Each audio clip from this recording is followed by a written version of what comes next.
All right. So I want to do a collective reading. I'm going to pull a few cards from the Shamanic Healing deck, and I think the Healing Waters Oracle. Let's give.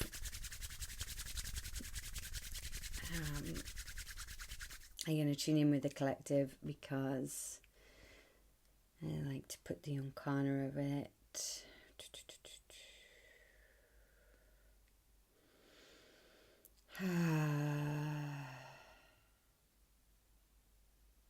Calling in the directions. Thank you, Great She,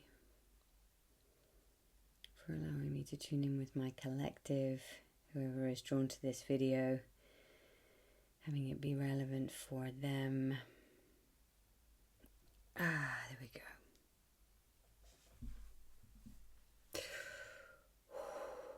Whoa. So whoever is tuning into this, I'm hit with a wave of sadness.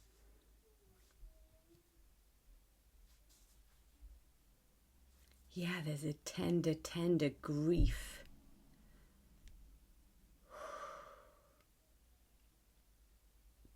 I connect it to loss. It feels like I've lost maybe someone.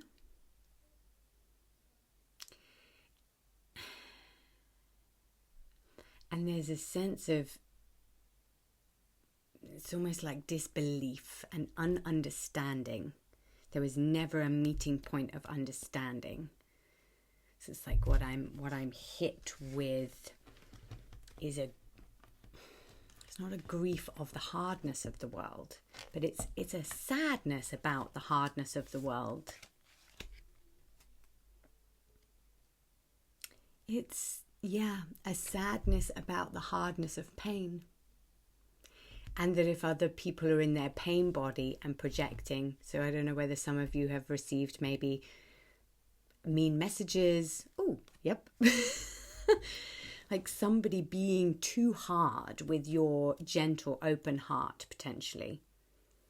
And that from, even though love is endless, like the love has this endless quality. If it's like, yes, the love is endless, but if the pain body is then activated, it can be hard and it can be brutal, and people can project pain and splurt it everywhere and be, defensive, attacking, blaming, shaming. And that can be really hard for some of my sensitive souls out there. So certainly if you align with me and my vibration, my channel, you probably have a sensitive heart. And sometimes the brutality of the world really doesn't get that, feel that.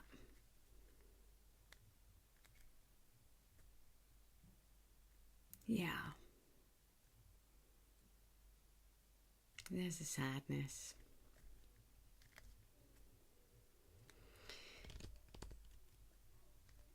A longing for liberation, a longing for change. Yeah.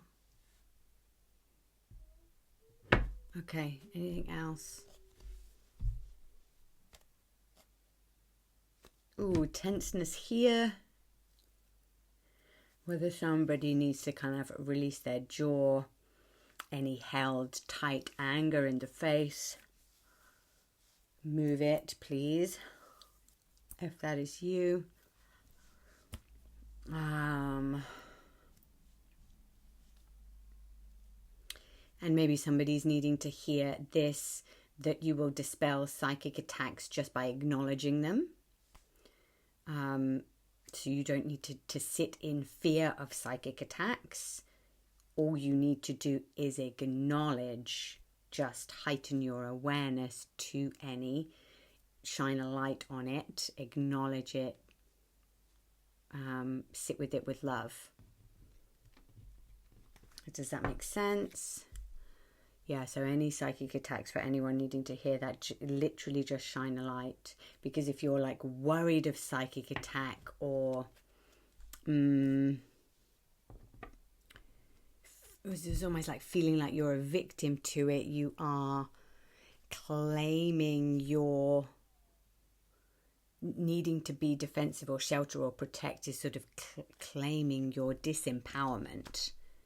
So all you need to do is stay in your power and shine a light on it. You cannot be affected if your vibration is unaffected. You just, from your power, your empowerment state, just shine a light and go, yeah, could be this, it could be this. And it could be as simple as somebody just having negative thoughts about you, and you just go, I acknowledge that this person could be having negative thoughts about me, and that's okay. I'm going to stay in my power, and it can't affect your vibration if you are not at a vibrational match to that. If you are in any way worried or protecting yourself, you are almost calling out that you need protecting, because that part of you is a match to that. Yeah. So almost like breathe, allow that kundalini right from the base of your spine all the way up, stay in your power, and just shine a light on everything from a place of oneness, devotion, connection to spirit. And that's helpful for someone. Okay. Let's do it. My right eye. What's that?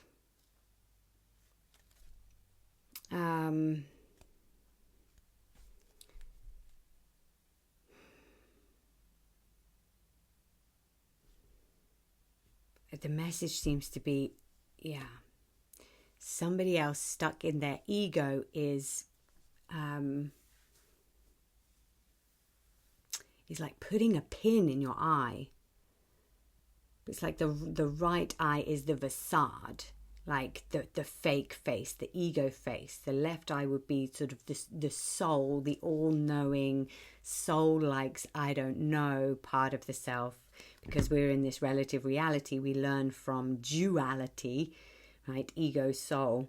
So we all have this dual part. And somebody stuck in their ego is having the ability to spite you, hurt you, put a pin in your eye. Yeah, and it's almost like the message that comes with that would just be, allow them to have their own journey. You don't need to make them see what you see. And then that pin will just disintegrate. You don't need to change their mind. You don't need to make them see.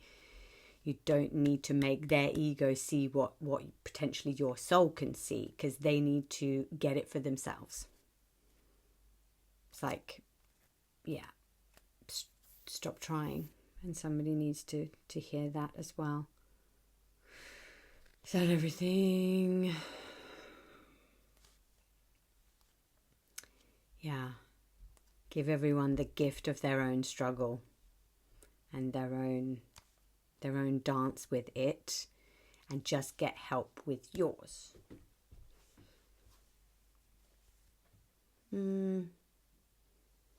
Yeah, we good? Yeah, dragon energy coming in for those that align with dragons. Dance with your dragon today. Woo! Okay.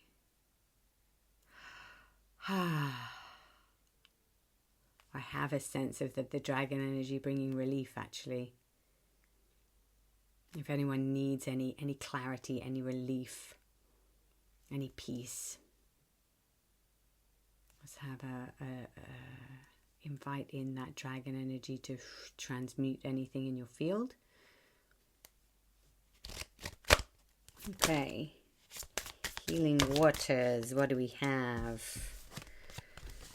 What do we have? We have for the collective today. Thank you, beautiful she. Thank you, God. What does my beautiful soul crowd want to see from this 44 card deck?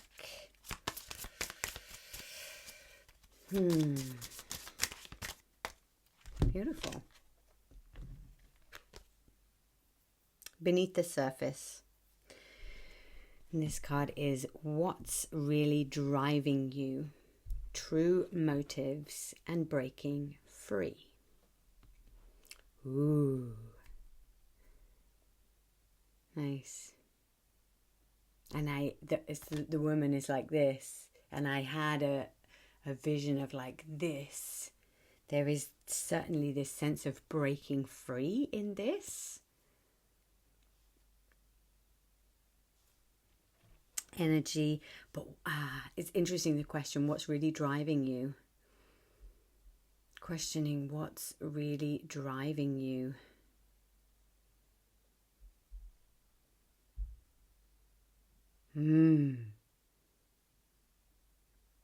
And the questions it evokes in me is like, is there an acknowledgement of some of the driving forces being, approval, being conditioning based, being how you learnt to receive love when you were younger,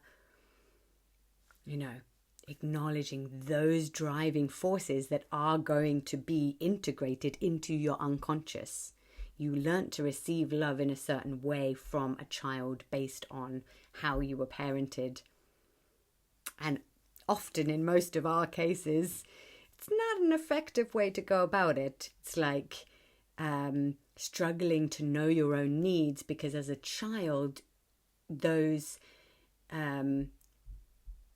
we weren't often nourished for having our own needs. They were molded into, you only get love when you meet the needs of the parent. When you meet the needs of the caretaker, then you get blah, blah, blah. So is something driving you underneath where it's like you're conditioned to be meeting somebody else's needs, and that's what's driving you? Whereas there could be a pivot to, how do you recondition to learn what your own real true needs are? And sitting with that huge question.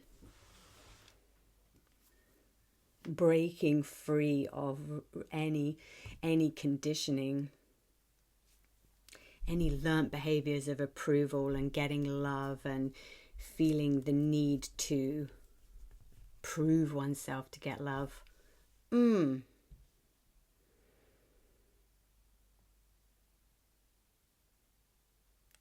this is coming with a rejection, with a stress, with a freak out. It's like if it's the only thing that the ego has known, the only thing that the conditioned pattern has known, it's too discombobulating to change it. Too much of a freak out to change it.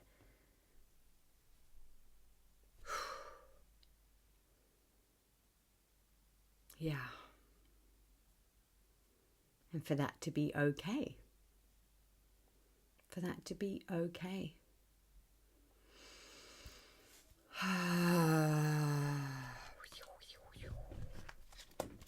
Okay.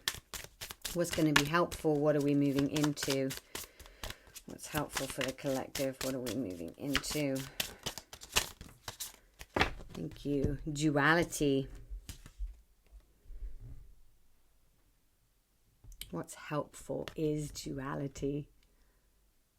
Holding divine dichotomy. Two halves making the whole, or two seemingly opposing truths. Like, how can this be true, but also the opposite of that also be true? How do we hold duality in our system? Because this is what's going to be helpful. And perhaps this is integrating shadow parts, holding duality as sacred, holding any negative, dense energy as teacher, as grateful, as like, I welcome this as a part of me. Thank you so much for allowing me to know and feel the opposite of love so that I can know love. Thank you so much for all of the pain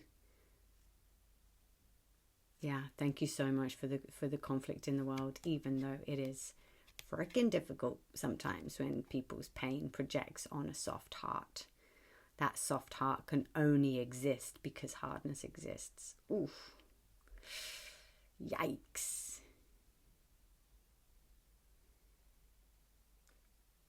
This is such a deep integrative process, isn't it? The duality. Holding those when it's like what's driving you is like the thought of love and beauty and like having love and beautiful connections and easy relationships and people getting you and understanding you and feeling you, and that's what drives you. And it's like, please, I want more of that in my life. I want a happy life. I want a peaceful life.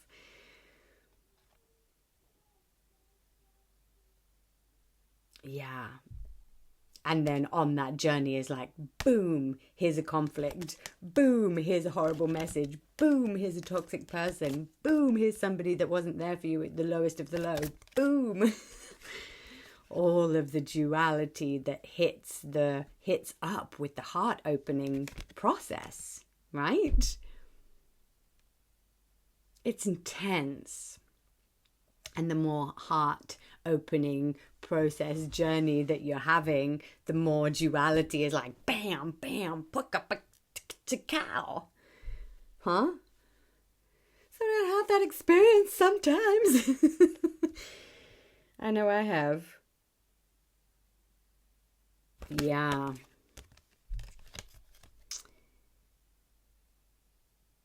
And I have like a feeling of now peace, tranquility, and sort of, it's like life mastery.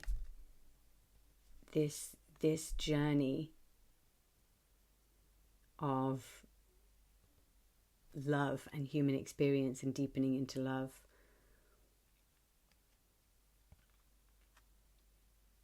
With the duality experience being like,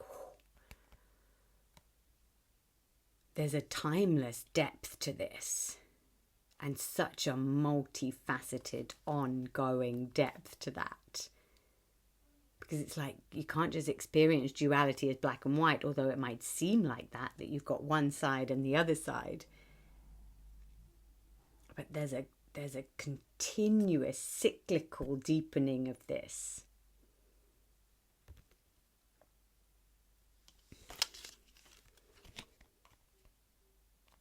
Yeah. Whew. Anything else coming through for my collective to hear on this?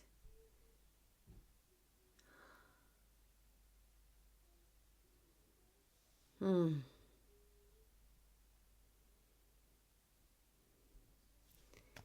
just hearing the words move in playfulness and joy. Yeah, playing in the realms of duality. Finding discovery in self. Yeah. Or finding those connections, those people around you that you can explore and discover playfully with. That it doesn't get tight and heavy with judgments and projections. That there's a sense of, who can I, relaxed and at peace, explore this theme of duality with in a non-judgmental, open space. That's freedom.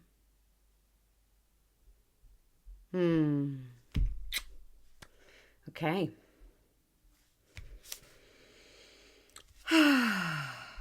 Beautiful. The last card that I've just pulled is slow but steady. Yeah, regulation, breathing, self-love, self-care. Whoever needs to hear that in this moment, you are doing an amazing job. Spirit is with you. Spirit has your back. Spirit is all the way infused up your spine in every single cell of your body. Spirit is the community of your body. Spirit is with you, in your bones, surrounding you at 30 meters. You know, it's in your spine, in your chakra system, and then surrounds you for the next, 30 meters and beyond with your rainbow body. And then is that for everyone else. It's like, yeah, there is no coming away from the body of God. Yeah, slow and steady. You are exactly where you need to be. Connected in with the divine. Only great things happen for you, to you, through you, for you. And you are divine love. And thank you for listening. I hope you have a beautiful, beautiful day. And radiance.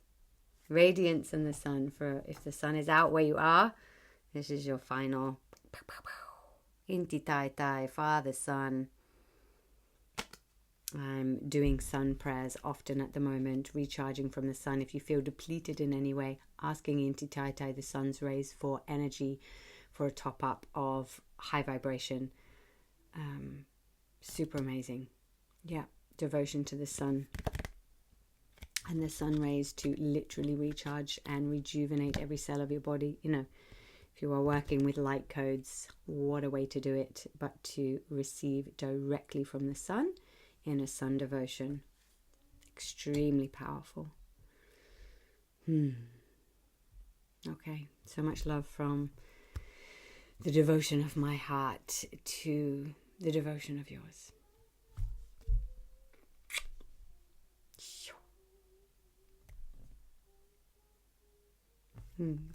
Thank you for being with me. Upichai.